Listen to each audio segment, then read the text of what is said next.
आरी की कीमत। एक बार की बात है, एक बढ़ई था। वह दूर किसी शहर में एक सेठ के यहाँ काम करने गया। एक दिन काम करते करते उसकी आरी टूट गई और बिना आरी के वह काम नहीं कर सकता था और वापस अपने गांव लौटना भी मुश्किल था। इसलिए वह शहर से सटे एक गांव पहुंचा। इधर उधर पूछने पर उसे लोहार का पता चल गया। वह लोहार के पास गया और बोला, भाई मेरी आरी टूट गई है, तुम मेरे लिए एक अच्छी सी आरी बना दो। लोहार बोला, बना दूंगा, पर इसमें समय लगेगा। तुम कल इसी वक्त आकर मुझसे आरी ले सकते हो। बढ़ई को तो जल्दी थी, सो उसने कहा, भाई कुछ पैसे अधिक ले लो, पर मुझे अभी आरी बनाकर दे दो। बात पैसे की नहीं है भाई, अगर मैं इतनी जल्दबाजी में औजार बनाऊंगा तो मुझे खुद उससे संतुष्टि नहीं होगी। मैं औजार बनाने में कभी भी अपनी तरफ से कोई कमी नहीं रखता। लोहार ने समझाया। बढ़ई तैयार हो गया और अगले दिन आकर अपनी आरी ले गया। आरी बहुत अच्छी बनी थी।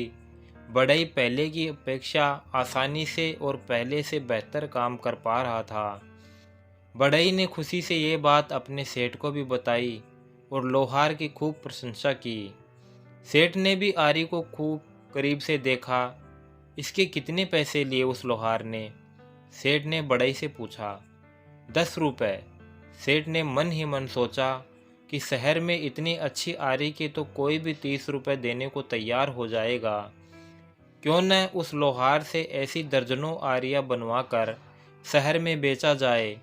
अगले दिन सेठ लोहार के पास पहुंचा और बोला, मैं तुमसे ढेर सारी आरियां बनवाऊंगा और हर आरी के 10 रुपए दूंगा, लेकिन मेरी एक शर्त है, आज के बाद तुम सिर्फ मेरे लिए काम करोगे, किसी और को आरी बनाकर नहीं बेचोगे।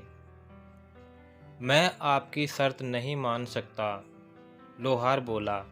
सेठ ने सोचा कि लोहार को और अधिक पैसे चाहिए। वह बोला, ठीक है, मैं तुम्हें हर आरी के 15 रुपए दूंगा। अब तो मेरी शर्त मंजूर है। लोहार ने कहा, नहीं, मैं अभी भी आपकी शर्त नहीं मान सकता। मैं अपनी मेहनत का मूल्य खुद निर्धारित करूंगा। मैं आपके लिए काम नहीं कर सकता। मैं इस दाम से संतुष्ट हूँ, इससे ज़्यादा दाम मुझे नहीं चाहिए। बड़े अजीब आदमी हो, भला कोई आती हुई लक्ष्मी को मना करता है? व्यापारी ने आश्चर्य से बोला। लोहार बोला, आप मुझसे आरी लेंगे, फिर उसे दुगने दाम में गरीब खरीदारों को बेचेंगे, लेकिन मैं किसी गरीब के शोषण का माध्यम नहीं बन सकता। अगर मैं लालच करूंगा तो उसका भुगतान कई लोगों को करना पड़ेगा। इसलिए आपका यह प्रस्ताव मैं स्वीकार नहीं कर सकता। सेठ समझ गया कि एक सच्चे और ईमानदार व्यक्ति को दुनिया की कोई दौलत नहीं खरीद सकती। वह अपने सिद्धांतों पर अडिग रहता है। अपने हित से ऊपर उठकर और लोगों के बारे में सोचना एक महान गुण है। लोहार चाहता तो आसानी से अच्छे पैसे कमा सकता था, पर वह जानता था कि उसका जरा सा लालच बहुत से ज़रूरतमंद लोगों के लिए नुकसानदायक साबित होगा, और वह सेठ के लालच में नहीं पड़ता।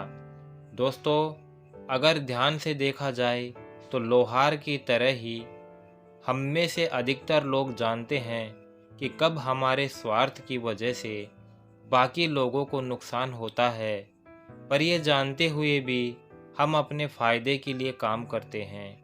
हमें इस व्यवहार को बदलना होगा। बाकी लोग क्या करते हैं इसकी परवाह किए बगैर हमें खुद ये फैसला करना होगा कि हम अपने फ़ायदे के लिए ऐसा कोई काम न करें जिससे औरों को तकलीफ़ पहुंचती हो। तो दोस्तों, उम्मीद करता हूँ कि ये कहानी आपको पसंद आई होगी। तो एक प्यारा सा लाइक करें और साथ ही साथ चैनल को सब्सक्राइब कर बेल आइकन ज़रूर प्रेस कर लें, ताकि आने वाले नए वीडियो की नोटिफिकेशन आप तक सबसे पहले पहुंच जाए।